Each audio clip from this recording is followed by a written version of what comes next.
in Grand Metropolis, when you get to the cannon that leads to a rail section as Team Chaotix, SBO says, "I'll handle it," but the subtitles incorrectly say, "Leave this to me." This also happens in Frog Forest when you get to the section with 3 green frogs, which has a bunch of egg pawns and an egg knight. So that implies that the script was pretty rushed, like they forgot to change the subtitles to account for the fact that they changed the script that the voice actor was actually supposed to read out. And yeah, at one point Eggman makes it really obvious right before a boss fight who he actually is. And yeah, why is he a genius again? Guess that Eggman was a fake after all. Vector is a lot smarter than you'd expect him to be. That's the genius to his character, I guess.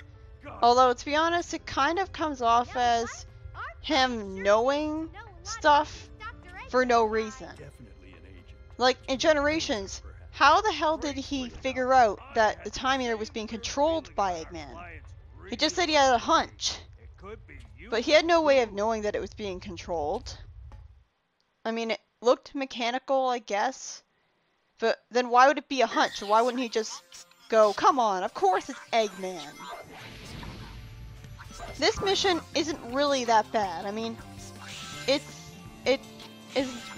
another mission that makes absolutely no sense that they expect you to do it.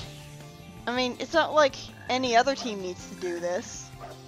And in the very next level coming up, they don't need to be stealthy at all. So why? That's stupid. But as for the mission itself, it's mostly fine. Because the thing is that it's all about, the gameplay doesn't really change. It's just, you go invisible and you stay as the speed type character. It's not like you play differently while you're invisible. So it's really not that bad. This is stupid. You just, see, I needed to swing on those vines and get launched by each of them in order to progress up to that higher platform where I needed to go to beat the level. But unfortunately, I swiftly dropped down, and the base of this platform doesn't really make it obvious from the base that I can actually fly up to the top of it and progress that way. So I was completely stuck. I had no idea what to do. I thought I had to go on a grind rail that was hidden somewhere around the platform, and I thought maybe this was a grind rail, because that's the problem with having vines that are grind rails. It's confusing. But yeah, I managed to eventually get here with the vines, and I tried to look backwards to show you them, but I couldn't see them. I don't really like how the first person view seems to show you parts of your character's head, just like in SA1, and it feels very glitchy. Like, you never had that kind of first person view showing your character's face in Wind Waker. It doesn't even show the character's face in a way that would be realistic, like showing their nose or anything. But yeah, it's good to stay invisible for as long as you possibly can, because the level likes to surprise you with frogs that just suddenly show up when you're not expecting them. Like this! If you ran into that frog, you would have had to restart from the previous checkpoint. But other than that, it's pretty harmless when it comes to Chaotix missions. It's just, like, again, he tells you that there's a frog, and the frog doesn't actually notice you, even though you were right behind him. It's like the frog is completely deaf, doesn't actually hear you. The problem is that I think the frogs, they should only really be in wide open areas, not in tight, claustrophobic, narrow areas. I think it would be better if this level design was all about just the speed type. Since this, oh yeah, this is the one flower that you open that just serves as a platform and not as a teleporter. Which is inconsistent, to say the least. Why is that flower not teleporting you? Is it broken or something? But yeah, this mission, it would be better if its level design was all about the speed character rather than forcing you to switch to other characters who are visible. And like that's another thing. What's the point of Espio going invisible and going through the forest if his partners are still with him and they're not invisible? And sure, you don't see your partners nearby you when you're progressing through the level as an invisible character, but they still have to be going through the level off screen. So they're going to get sighted by the frogs unless Charmy is flying Vector around off screen to keep up with you, like flying around the platform itself. But here he is, right there. So like when you stop to do tornado attack, suddenly your partners warp right to you, and I'm sure they should be able to see you there. Why did I not lose there? I mean, it clearly spotted me. It even had the large, convenient, like, cartoon exclamation point over its head and everything. How did I not fail the mission there? That's just because to show you how lenient it is. Like, wait. No, it was the frogs that I don't want to get detected by, not the enemies. I was confusing it for another mission. A much more tedious mission. Because now it's not really that bad, it's just avoiding frogs. The problem is occasionally you get awkward sections like this where you absolutely need to, like you really want to not be the speed type. Because with the flying type you can make absolutely sure that you'll be able to fly and skip the vines. I don't think you can skip the vines legitimately, so you have to deal with their glitchiness. Thankfully, their field of vision is really awful, so you pretty much have to be running directly into them and directly in this line of sight. Otherwise, they won't see you. But seriously, what's the big deal about frogs spotting them? Like, showing rain? Like, creating rain? I mean, wouldn't these frogs be creating rain on their own? Wouldn't people just assume, seeing the rain, that the frogs are creating rain for no reason? And like, there are plenty of other teams going through this forest, and they don't get any consequences from Metal Sonic or whatever from creating rain. And this is another mission that makes no sense. Why does Eggman need to make them collect Chow? How does this help Eggman at all? There's a frog over there. Like, it also makes no sense because the next boss battle happens because of this Chow collecting mission, which is the one time where the stupid missions they're expecting to do in the levels actually have plot significance in an actual cutscene. But the thing is, they already collected all the Chow they were expected to at the end of this mission. So why was Espio going after Cheese when he didn't actually need to? It's just artificial conflict. There's a frog over there. So what's the point of that hint when, well, you do need him to create a platform for you, but you can clearly see that frog. So what's the point of them having Charmy tell you that the frog is there? I don't mind hints at all when they're helpful, but otherwise it's just some meaningless banter thing that's no better than Alma Chow, really. But maybe I can break its armor. Here we go. So this was probably me being stunned at the fact that I actually managed to kill that thing. Like, I guess it should have been obvious because Vector said that he can destroy it. But again, the confusing thing about the gray armored enemies is that they just get stunned from the Thunder Shoot. So how was I supposed to know that I needed to stun them first, and only then could I defeat them with Vector? Why can't I just defeat them without stunning them? Like, it's not like they surround themselves with fire and stunning them makes them stop surrounding themselves with fire, so you can actually attack them. Here we go. Like, there is enemy variety in this game in a sense. There's the cashiering enemies that we just ran past. There's the flying enemies you need Thunder Shoot. And then there's the giant ones and the egg pawns, which can have shields or pikes. But really, they're just not as interesting looking. They just don't look nearly as inherently appealing and varied as the Badniks, where they have all sorts of different animals that they're based off of. And they can be themed to the setting of the level itself. Like, you can have a ladybug Badnik in a forest. But yeah, this mission really isn't that bad. Again, the level design is linear enough to just lead you right into them. They just practically hand them to you. Just another day on the job? How often does Vector go around levels collecting stuff? And it's like, they don't really seem to be that... Like, I guess they'll do anything for a buck then, because they don't seem to be treating it all that... They don't seem to be very surprised that they're going through levels and collecting stuff when presumably they've never actually done this before. This is the only time they've gone on an adventure like this, since apparently they retconned Knuckles Chaotix with reintroducing them in this game, which is offensive to me. I mean, reintroduce the character, fine, but you don't have to retcon them. That kind of defeats the purpose of bringing them back, bringing them to life. I mean, bringing them back to life. It's like if they brought Mighty or Fang back in the modern era, but they pretended that they never existed in the classic era at all, or that the classic era didn't have them. I'm gonna show this cutscene in its entirety in the Rose playthrough. Like that line was funny enough that I decided to just keep it in. It just doesn't make any sense that Amy would just assume that Vector, a much older man, is asking her out on a date. That's stupid.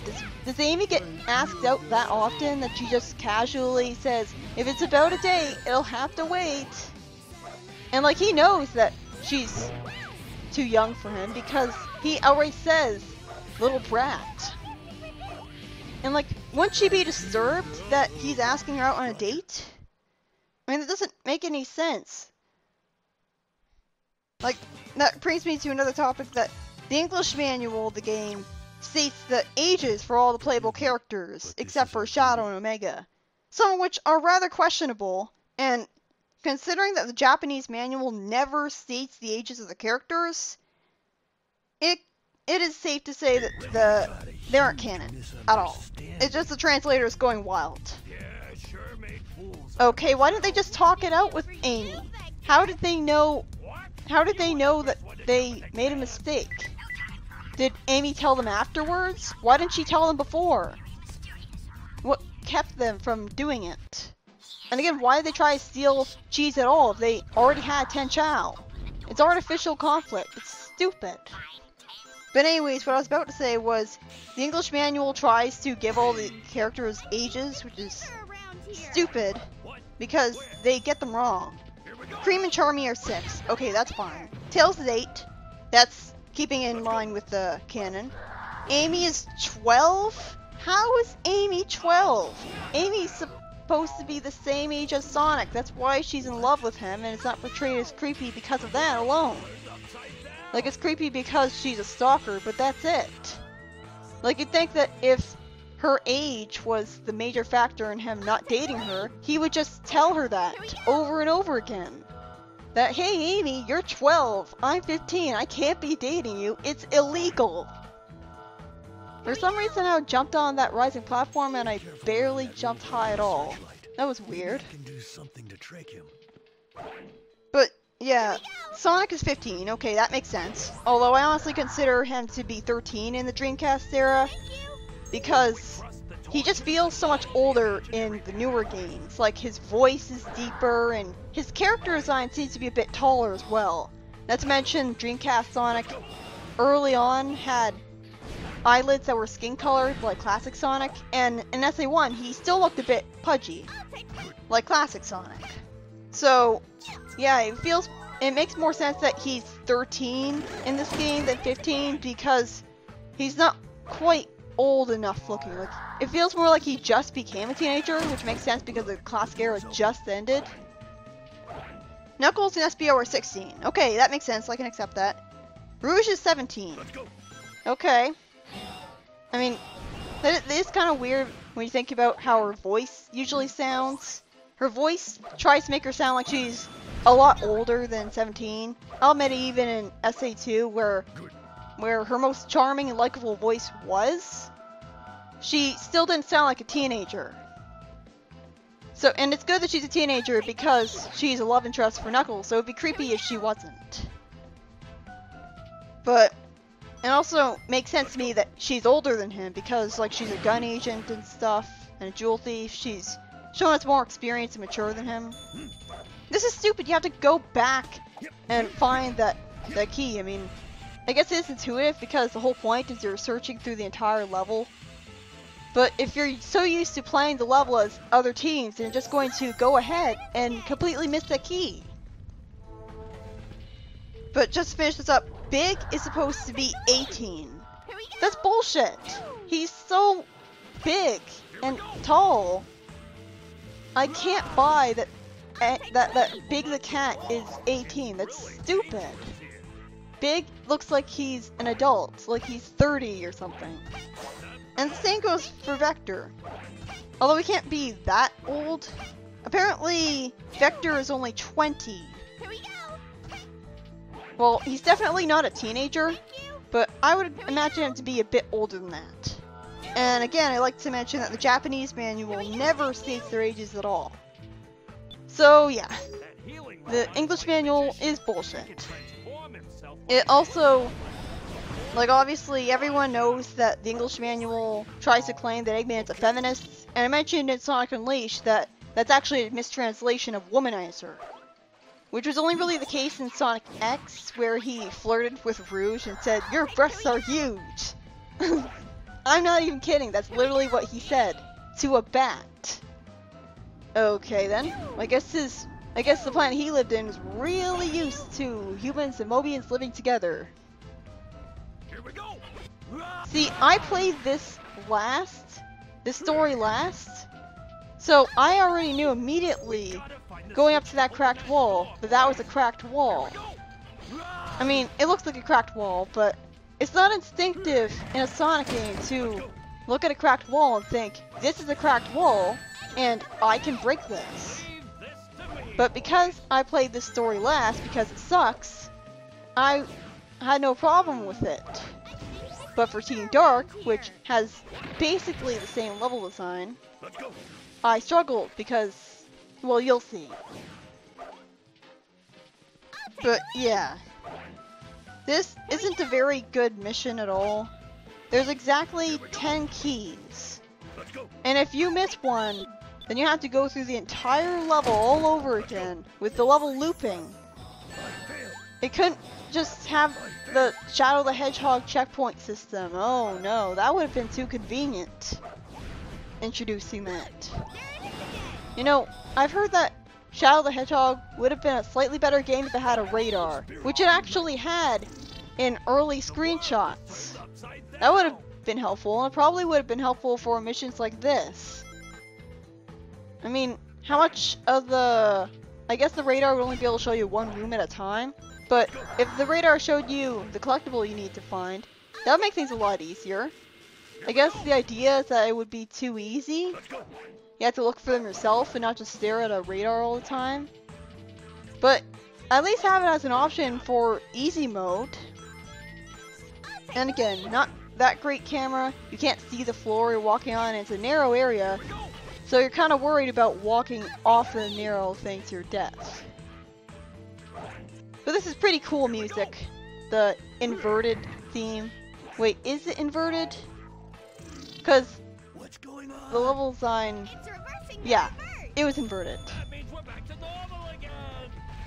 But yeah, the missions of Hand Castle and Mystic Mansion, they're really terrible. They take over 10 minutes.